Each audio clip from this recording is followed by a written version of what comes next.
నమస్తే, welcome to legend tea. ప్రస్తుతం మనతో పాటు తెలంగాణ ఉద్యమకారుడు మరియు సీనియర్ జర్నలిస్ట్ తెలంగాణ విటల మనతో ఉన్నారు. అన్న చెప్పండి, నిజంగా ఏదైతే ప్రత్యేక తెలంగాణ సాధించుకున్న తర్వాత 11 ఏళ్ళు గడిచిపోయి 12వ ఏట అడుగు పెట్టబోతారు. నిజంగా ఏదైతే నీళ్లు నిధులు నియామకాల పైన ఈ తెలంగాణ సంబంధించిన ఉద్యమం జరిగిందో నిజంగా అవన్నీ నెరవేరే అనుకోవచ్చు అన్న తెలంగాణ.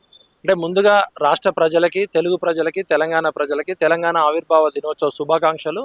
తెలంగాణ కోసం చనిపోయిన అమరవీరులందరికీ జోహార్లు, పాదాభివందనాలు చెప్తూ నేనేమంటున్నా అంటే, తెలంగాణ ఇప్పుడు ఎట్లా ఉంది అని మీరు అడిగిన ప్రశ్నకి ఈ అమరవీరుల స్తూపమే ఎగ్జాంపుల్.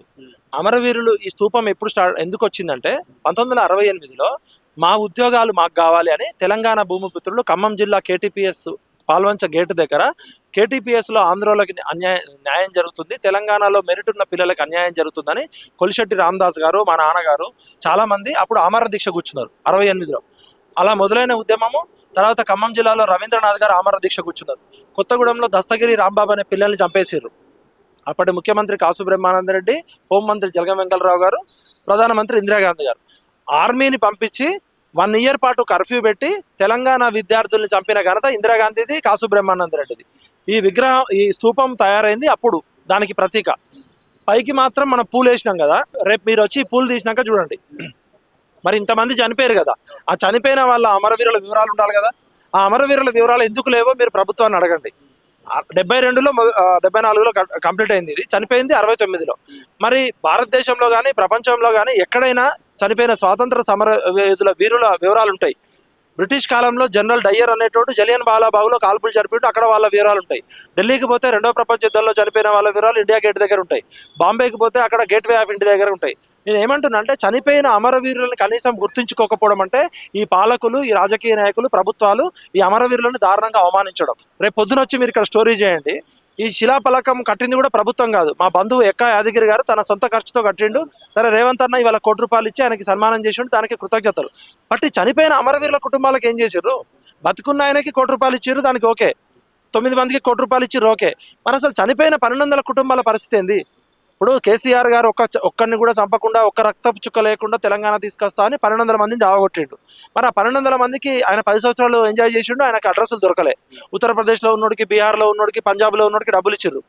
కానీ ఈ 1200 మంది వివరాలని వివరాలు లేకపోవడం అంటే తెలంగాణ ప్రజలని అవమానించడమే, తెలంగాణ ఉద్యమకారులను అవమానించడమే. తెలంగాణ అస్మిత, తెలంగాణ సోయి లేని నాయకులు ఇట్లాంటి వాళ్ళు అవుతున్నారు. కాబట్టి ఇలా అమరవీరుల స్తూపం మీద శిలాఫలకం పెట్టుకోకపోవడం అంటే చరిత్రని అవమానించడము, చరిత్రను తొక్కడమే. దయచేసి ఇప్పటికైనా నేను ప్రభుత్వానికి రిక్వెస్ట్ చేస్తున్నా, మీరు ఇమీడియట్గా రేపు ఈ అమరవీరుల మీద శిలాఫలకం పెట్టండి, ఆ సంఘటనని రికార్డు చేయండి. మరి ఇందిరాగాంధీ చంపిన మాట వాస్తవము, అది చరిత్ర. సోనియా గాంధీ తెలంగాణ ఇచ్చిన మాట వాస్తవము. మంచి చెడు రెండు ఉంటాయి, అది చరిత్రలో జరిగిన ఒక దుర్ఘటన. మీరు దాన్ని దాయాలనుకుంటే, ఎంత దాయాలనుకుంటే అది విప్లవం అవుతుంది. కేసీఆర్ కూడా అక్కడ ఏదో ఇట్లా దీపం లాగా ఒకటి పెట్టాడు. మరి దానిలో 1200 మంది ఫోటోలు పెట్టాలి, 1200 మంది విగ్రహాలు పెట్టాలి. కాసు బ్రహ్మానందరెడ్డి విగ్రహం ఎట్లుంటుందండి తెలంగాణలో? తెలంగాణ సమాజానికి అవమానం.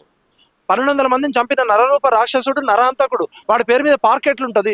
నేను రేవంత్ అని రిక్వెస్ట్ చేస్తున్నా, ఇమీడియట్గా కాసు బ్రహ్మానందరెడ్డి పార్క్ ఆయన పేరు తీసేసి శ్రీకాంతాచారి పేరో లేకపోతే కానిస్టేబుల్ కిష్టయ్య పేరో పెట్టాల్సిన అవసరం ఉంది.